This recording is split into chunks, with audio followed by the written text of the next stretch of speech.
In Episode 7, all the Mandalorians head to Navarro to meet with the rest of the Mandalorians who are already there. And it's something that Bo-Katan is really worried about because she knows that these two factions don't really like each other at all. So she doesn't know how it's going to go once the old Mandalorians see these newer mercenary Mandalorians. And when they touch down, it's as she predicted. Very, very contentious.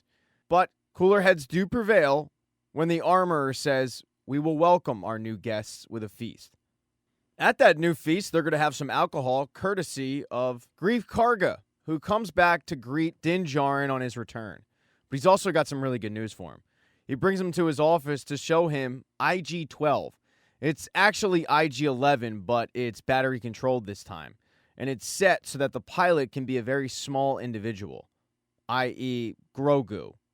Din does not want to let Grogu man IG-11 at all. He's worried about him. He thinks he's too young to do it. But Greef is insistent that it could work, and he doesn't think that Din should just scrap the idea completely. And neither does Grogu. He hops inside of it, and he's really digging it. He's also got some controls that allow him to voice his displeasure. He's got a yes control and a no control. And when he hears Din say that he doesn't think that Grogu is old enough, Grogu promptly hits the no button, disagreeing with Din completely, thinking that he is old enough. And he starts walking around with it, getting used to it. So reluctantly, Din allows him to walk out in the town square, and it doesn't go great, and it's just really not working for Din. But even though everything is telling him to get Grogu out of IG-12, he lets him stay in it for the time being. They head back to the area that was set aside for the Mandalorians, and during the feast that they're having, Bo stands up and says, "It's time to retake Mandalore. I'm going to propose that we leave Navarro and move the fleet into orbit above Mandalore. We'll send down a small recon party, we will scout the surface, and we'll find out what remains of the Great Forge and establish a safe perimeter. Once we do that, we will then bring down the others." She then asks for volunteers, and it takes a little bit to get one, but once she does, a group of them stand up, and they're all Type A's. Alphas, if you will. So the next morning, this fleet heads out and back to Mandalore, setting up shop with the small group heading down to the surface to find out what they can about the Great Forge. For many of them, this is the first time they're going to be actually on Mandalore, and for a few, it's the first time they're back since the Great Purge. It's a lot of mixed emotions for the group. Bo-Katan tells everybody that somewhere below is where the Great Capital once stood. The plan is to survey the surface until they find the forge and create a safety zone. Only then will they begin to bring down some of the settlers. The group then heads off to go find what's left of the forge. But as they do that, over on Coruscant, Aaliyah Kane meets in a dark alley with a droid. But the droid is just delivering a holographic message from Moff Gideon. Because all that crap about Aaliyah Kane being reformed, changing her ways, it was all lies.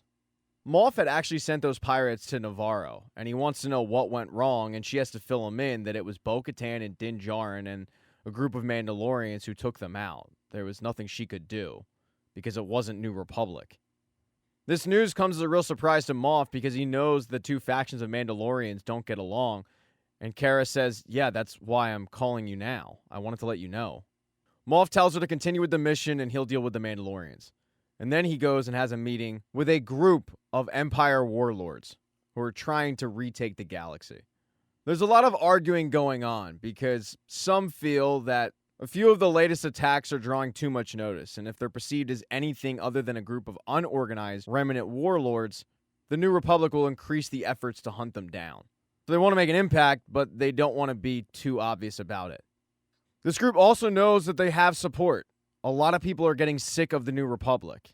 And they feel like if they show a bit of strength, the people will rally behind the old empire.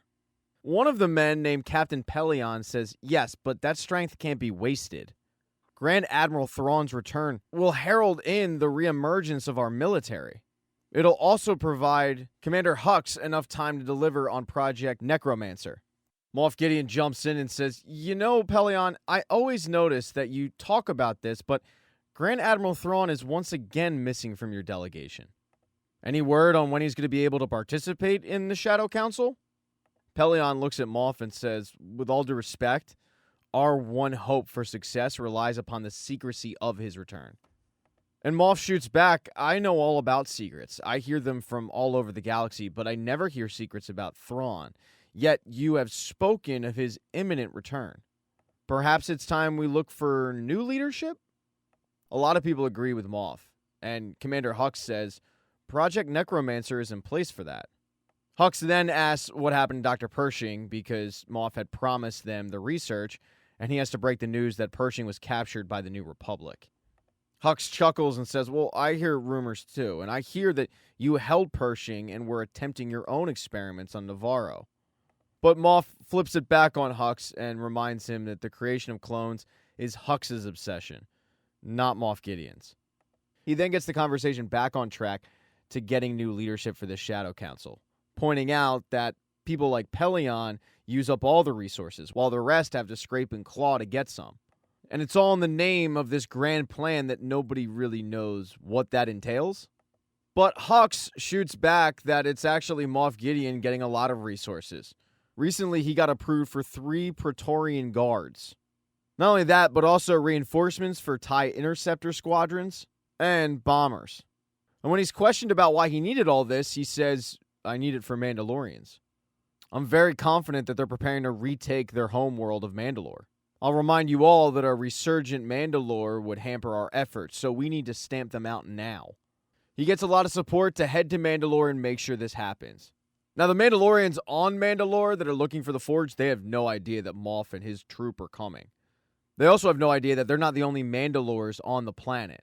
They run into some on a ship, and they're a little concerned at first, but that concern goes by the wayside when these pirate Mandalorians hear Bo's voice and they recognize it.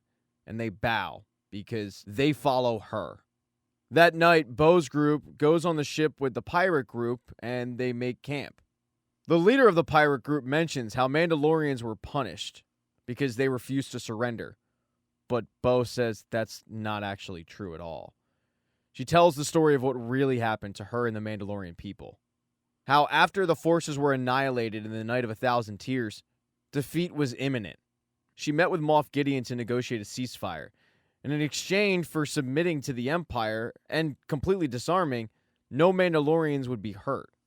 That's exactly how Moff Gideon came to possess the Darksaber, but he ended up going back on his deal and slaughtering a bunch. That resulted in the Purge of Mandalore, and Bo blames herself. This is a story that a lot of Mandalorians didn't know, including Din Djarin. After hearing this story, he walks up to her privately and says, I serve you because you're loyal and you have great character. And it's something that she really needed to hear because she was worried about her leadership abilities. The group of Mandalorian pirates, though, that they found, a lot of them are sick. They're not going to be able to continue to the Great Forge. The armorer suggests that she take them back to the fleet in the morning. And Bo is perfectly okay with that, so they're going to go alone without the armorer. The next morning, the pirate ship takes off looking for the Great Forge, and it's going to be a bit, so they have some downtime, and some of the Mandalorians are playing a board game. But tensions between these two factions are running so high that it results in a fight. Din thinks that they should break it up, but Bo says, no, this was going to happen sooner or later, we just need to let them battle it out. But one person who doesn't want to let them battle it out is Grogu, who actually steps in between the two battling Mandalorians before one of them kills the other. It's Grogu who gets them to stop, which comes as a surprise to just about everybody.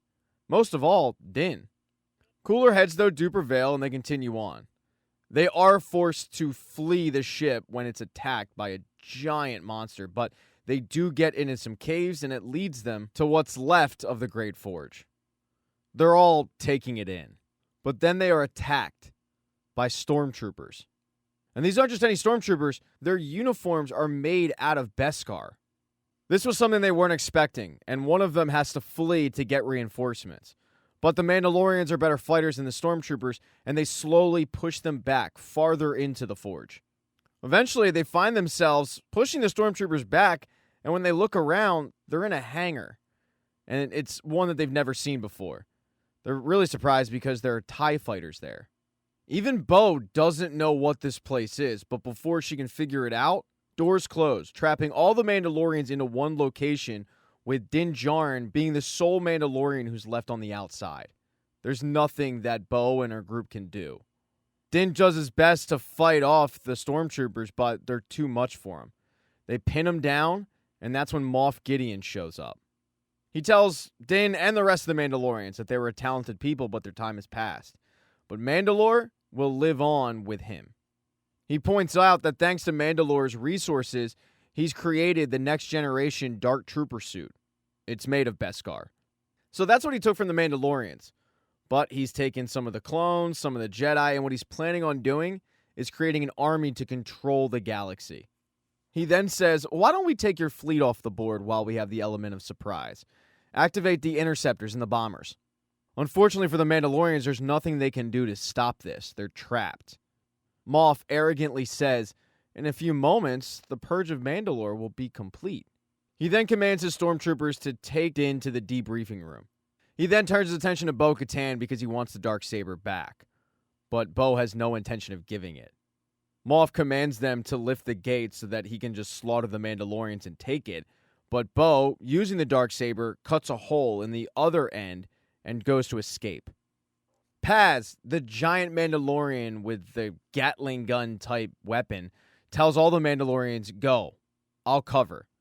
One by one, the Mandalorians start to escape, except Paz, and Bo says, come on, we're not leaving you behind. But he knows that he has to be left behind, or else it's going to be all for nothing. These stormtroopers will eventually catch the Mandalorians, and they'll kill them all. So he sacrifices himself, so that Bo and the rest of the group can escape, and hopefully get word to the ships before the interceptors and the bombers attack. Thank you so much for checking out this recap. Please consider subscribing to the channel and subscribing to my Patreon. Hit thumbs up if you liked it. Smash that thumbs down button if you thought it sucked. If you left a comment, I don't get back to you. I usually don't check the comments unless they're like a super comment. Also, if you don't see the next video up on the end screen, not to worry. It'll be up in a day or two.